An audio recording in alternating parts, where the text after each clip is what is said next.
Hi, my name is Patrick Woodman. I was president from 2020 to 2021. I grew up in northeastern Ohio, and when I was just before my 16th birthday, my folks moved me and our family to southeastern Michigan. So I was born and raised in a situation where it was not a foregone conclusion that I was going to go to college, to a situation where I moved to Michigan, where 95% of the students in my school went to college. And I was behind the eight ball because I had not done any preparation for the PSATs or SATs or ACTs. But I caught up, and I ended up going to the University of Michigan and then Michigan State University College of Osteopathic Medicine for med school. When I was there, I was lucky enough to have a mentor assigned to me who was part of the college, Walter Mill.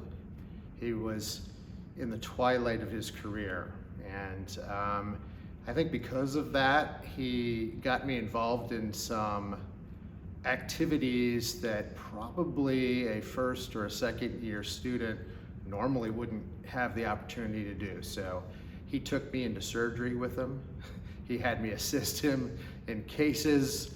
I went to his office, and he really inspired me and to want to do OBGYN. When I was a second year, I remember working with Todd Moyer-Braline, who's the head of the Michigan State University statewide campus now, of the Program Directors Council, and who's one of my colleagues in urogynecology today. And I worked with Susan Hendricks, who was very pro-woman and challenged the men in our course. There actually was a paper competition between all the students in the College of Osteopathic Medicine, the College of Human Medicine, and it was a best original paper competition.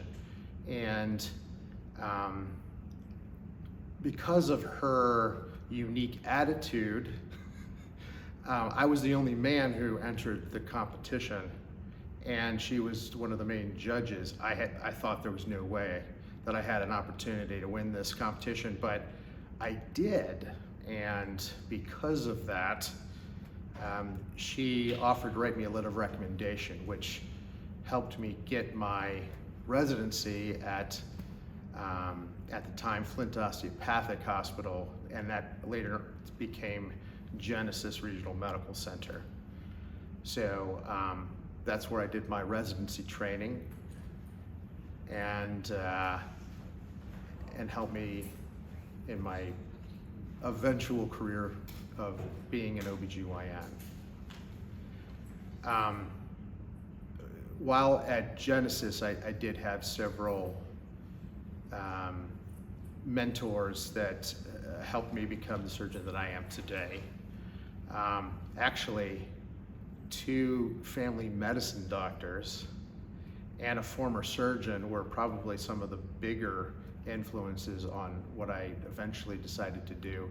Phoebe Stanzler and Pete Cronick were two family medicine doctors who still did OB, and they really made me love what I did in terms of doing deliveries. Dr. Cronick and Dr. Stanzler have both passed on. Dr. Cronick we had dubbed him, he had a nickname Placenta Pete, because he very uncommonly actually made the delivery, but because of that, it gave us, even at a young age, the opportunity to manage some patients on our own. But he had this uncanny ability to, if you had a difficult delivery, or if something was going wrong, that somehow he would show up for those deliveries. And he was a whiz with the forceps. And so he was a big influence on my ability to do those things. And it helped me develop a sense of when and how to supervise when I eventually became an educator and supervised my eventual residents and fellows. And then my program director, Joe Kingsbury, who had been a general surgeon for 10 years before he went back and completed his OBGYN training. And he taught me all kinds of surgery that I would probably never use again. Breast surgeries and abdominal reductions and such that people might use in like abdominoplasties, and but wonderful techniques that actually would help me in my urogynecology and pelvic reconstructive surgery training. And he was really, I would say he was really tough on me. And later on, he would explain that he was tough on me because we were not good, like we were not born with the innate talents to be a good surgeon. So we had to work harder than everyone else.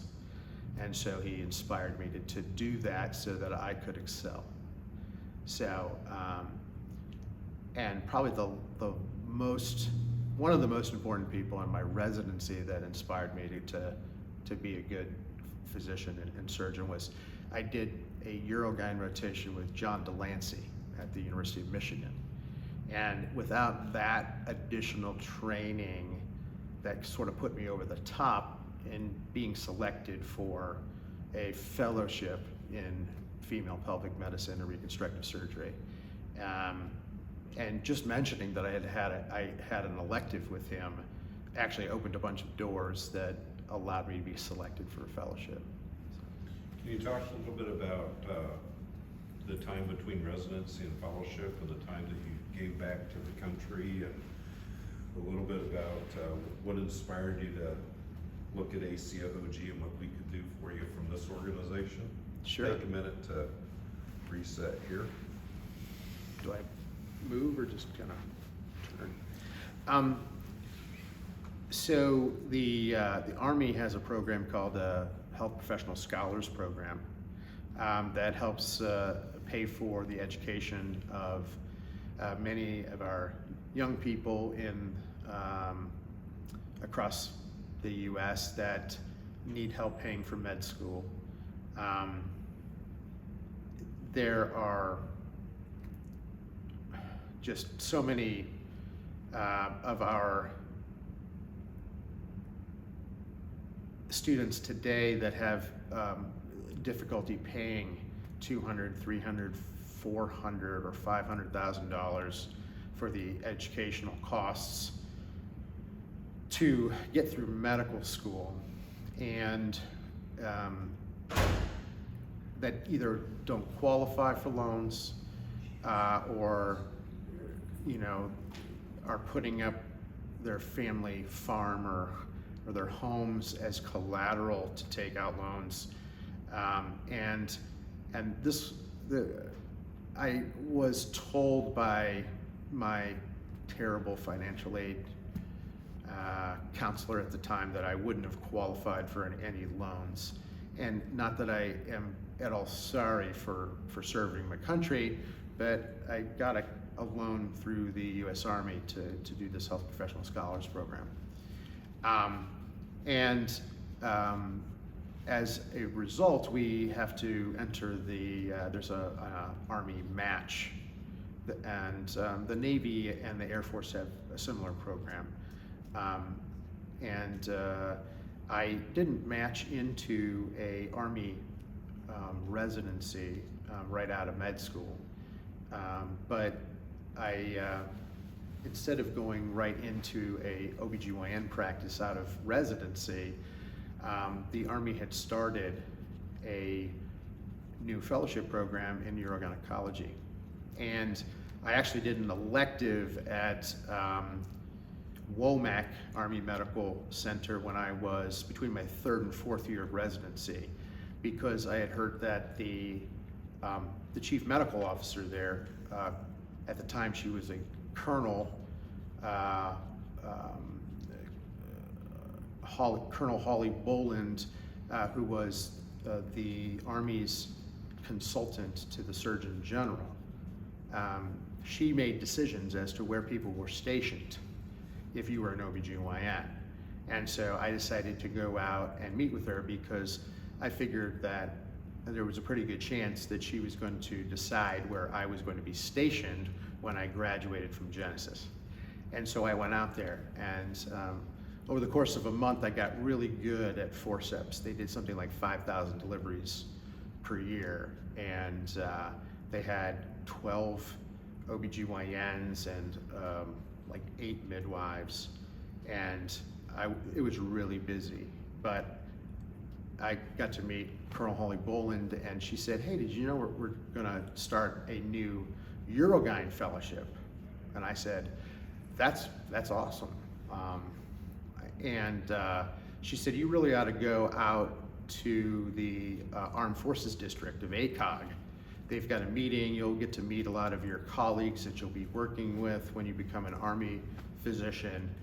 And you know, I think they're going to do a presentation on this fellowship."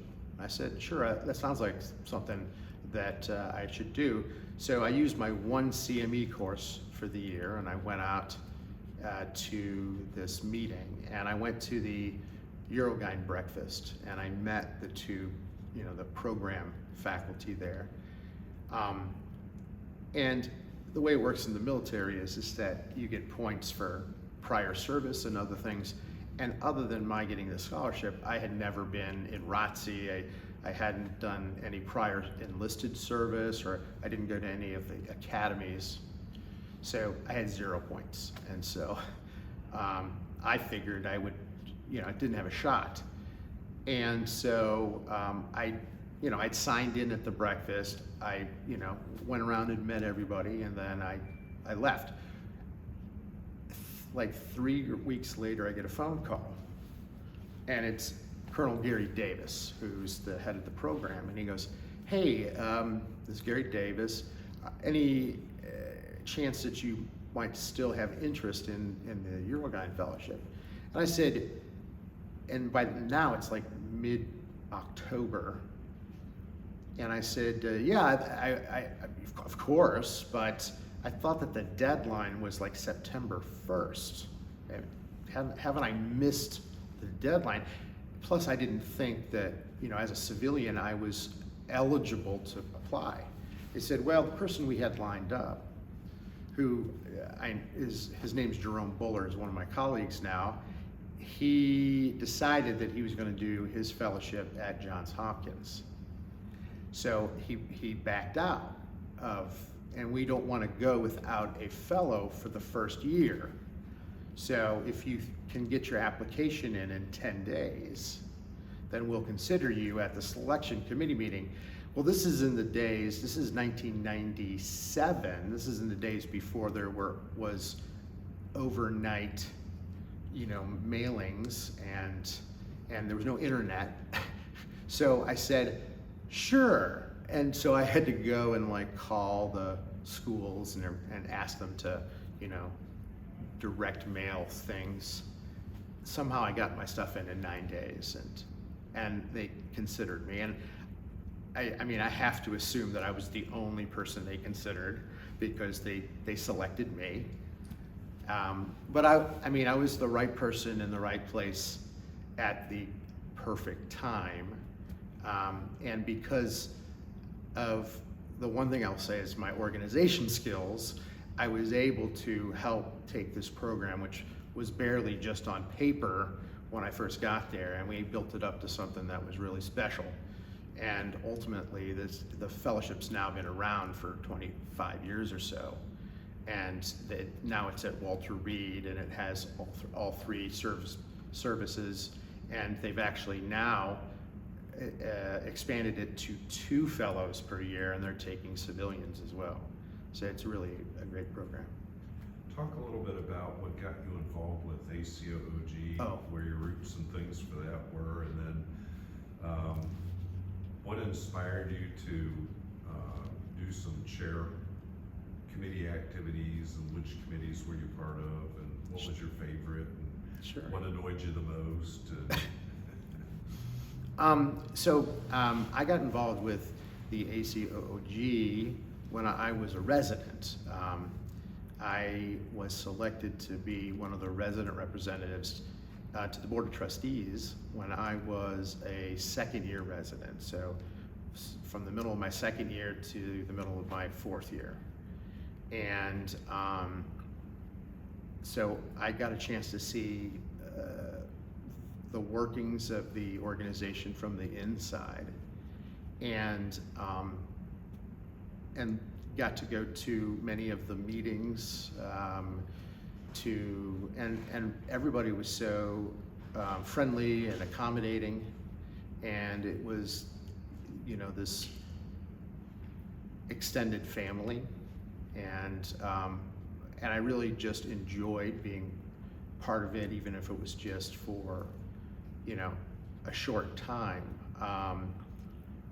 Ultimately, when I got board certified through the AOBOG, I started coming regularly to the meetings for continuing medical education, and I started getting involved in some of the committees.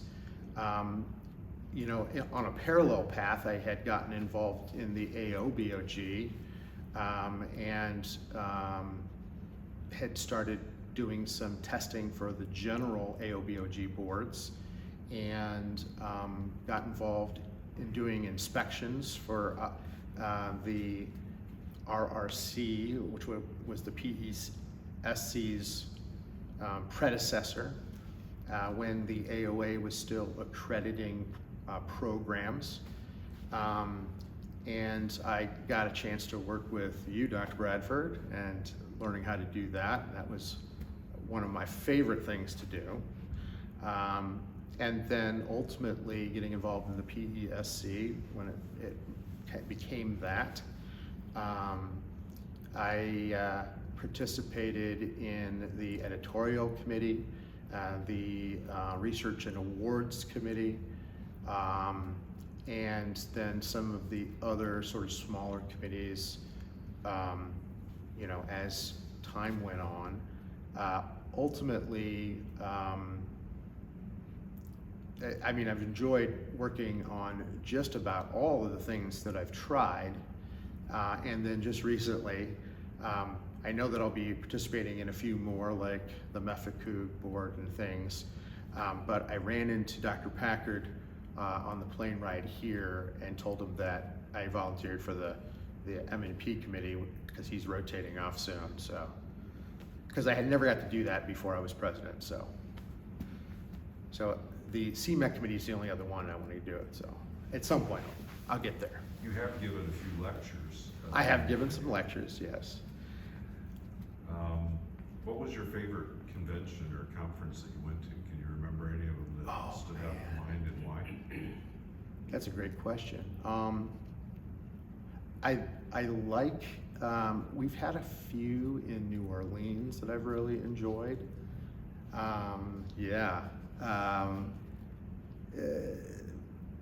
The one that sticks out the most was one we had in Arizona, and I was still a resident, because that was the only one that my wife and daughter went to.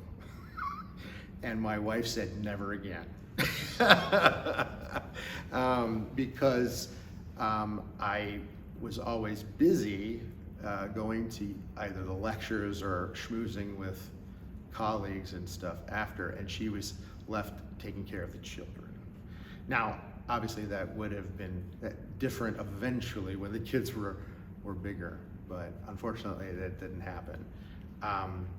My favorite story is that when my first child was born, and I told this I would have told this live after the end of my my presidential year, but unfortunately because of COVID that didn't work out.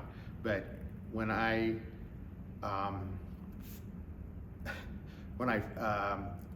my daughter Gabby was born, she was due during one of the mid-year meetings, and her due date was smack dab on the day that I was supposed to attend a Board of Trustees meeting. And since I was the resident representative, I needed to be at that meeting. And so I talked my wife's OBGYN into inducing her early. And this was before it was okay to deliver someone at 39 weeks. You know, I mean, she was 39 weeks in one day, so this would have flown these days, but not back in 1996.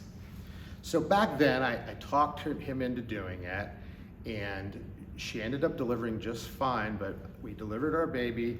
So, because she's like, you're not missing this delivery. And I said, okay, dear. And so we got her delivered. And then I was with her for a night. Then I flew out to, and I want to say it was like San Diego or something. And then, no, it was Philadelphia. And then I was there for a board meeting. And then I flew home to be with her for another night or two to get her home from the hospital. And then I flew back out because there was another board meeting, like something else that I had to go to. And then I flew back home.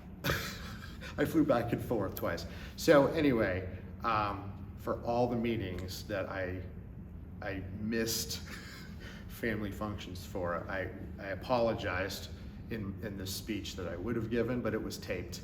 And I think that people could watch it if they clicked on it, but I don't know how many people watched it. So now it's for posterity on the tape here now. So tell us a little bit about the year that was done remotely. Oh, yes. That worked out. Well, the day that I was supposed to be sworn in as president, it was March 26th or 27th, I want to say, of 2020. I had been diagnosed with COVID. I was patient 0 at my hospital at Ascension Macomb in Warren, Michigan. And of course, we had canceled the conference to be a live conference. And we were doing things virtually. And I want to congratulate the ACOOG and all the staff for having, made those adjustments and making it seem like it was, so easy and seamless.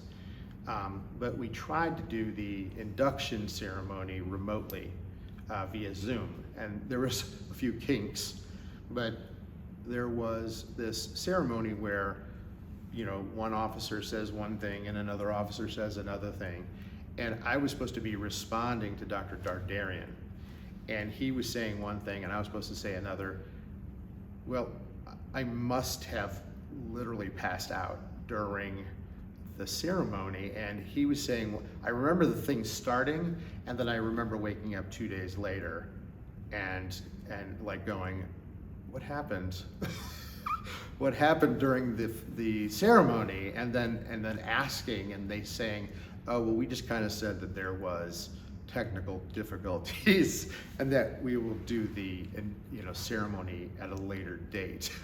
So apparently that's what happened. That's how my presidential year started. And then, of course, we saw wave after wave after wave of COVID cases, ripped through the United States. Obviously, different states had different peaks and valleys, and it was difficult everywhere. It was difficult for states that, sheltered in place and that quarantined everyone, and it was difficult for states that decided that they weren't going to have mask mandates and push as hard on the vaccines.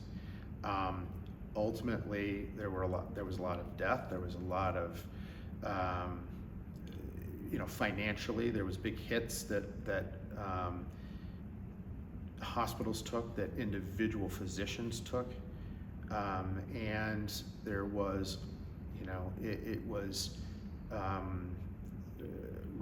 residents and students that were training during those times took a hit in terms of their access to clinical exposure and the amount of knowledge that they could gain during those times, because they were kicked out of hospitals and offices and things, and they ended up training online.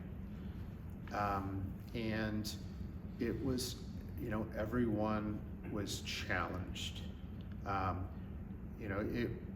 Every time that we planned for our next educational program, we ended up starting to plan for a live program and then having to convert it to a virtual program, or planning for a mixed program, just in case. And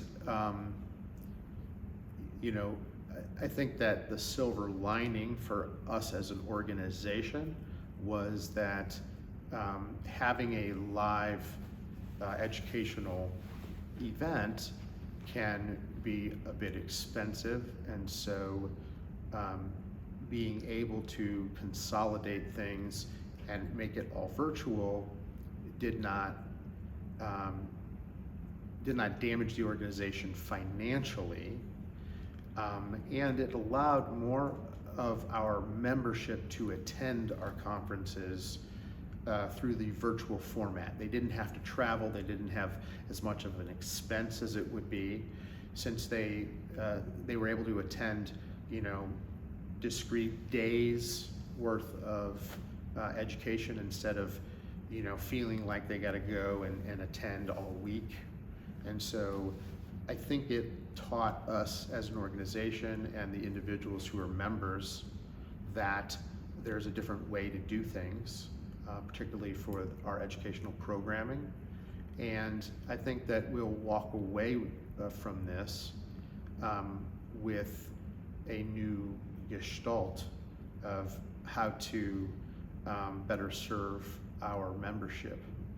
And it's not over. This is our first meeting since the COVID crisis, and it's not over.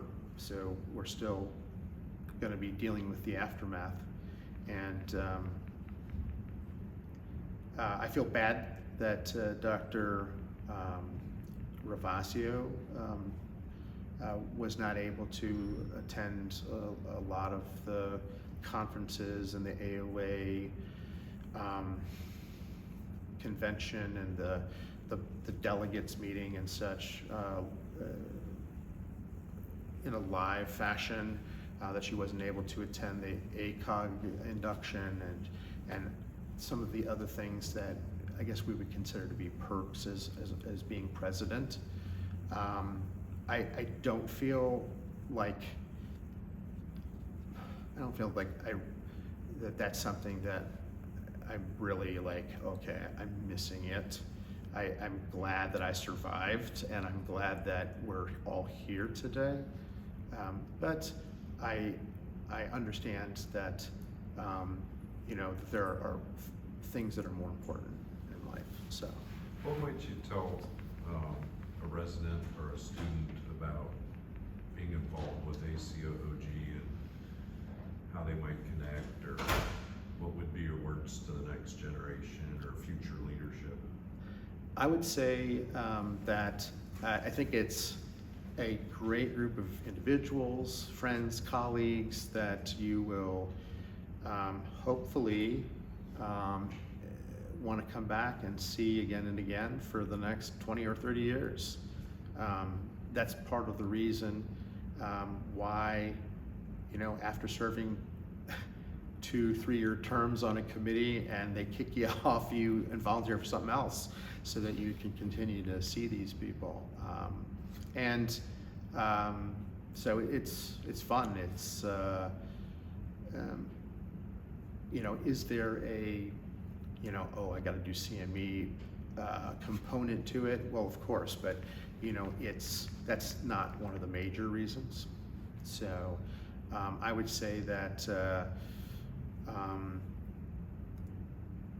you know, if you go to a big university, like for college, everyone's looking for a way to make the experience smaller so that you can connect, so that you have a home. You know, there's the honors college, or there's the, you know, there are, you know, special, you know, schools of training and such. And in this particular case, you know, the ACOOG is our home. And so that's what I would say. Any questions you wished we would ask? I think